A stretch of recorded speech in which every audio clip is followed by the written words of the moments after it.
மக்களின் ஆவேசத்தை அடுத்து மதுரையில் உள்ள அரிட்டாப்பட்டி மலையில் கிரானைட் கல் வெட்டுவதற்கு அரசு தடை விதித்துள்ளது.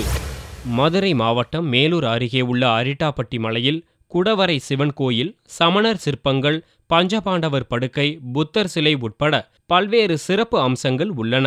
இந்த மலையின் ஒரு பகுதியில் 20 நாட்களுக்கு முன் தனியார் நிறுவனம் ஒன்று கிரானைட் கற்களை வெட்டி எடுத்தது. இதற்கு எதிர்ப்பு தெரிவித்த மக்கள் கடந்த வாரம் ஊரை காலி செய்துவிட்டு மலையில் குடியேறினர். இதைத் தொடர்ந்து பல்வேறு போராட்டங்கள் நடத்திய பொதுமக்கள் மாவட்ட ஆட்சியர் அலுவலகத்தை முற்றுகையிட்டனர்.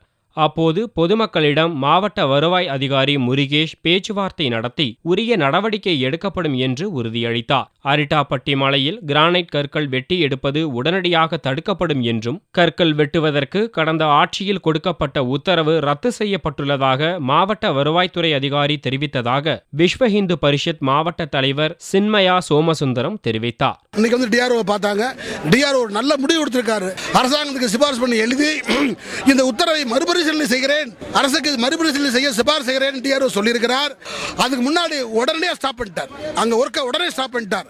போலீஸ் காவல் போட்டார், யாரும் வெட்டக்கூடாது. அரிட்டாப்பட்டி மலையை தகர்ப்பதை தடுக்க வலியுறுத்தி பொதுமக்கள் திரளானோர் மாவட்ட ஆட்சியர் அலுவலகத்தை முற்றுகையிட்ட சம்பவம் மதுரையில் பரபரப்பை ஏற்படுத்தியது.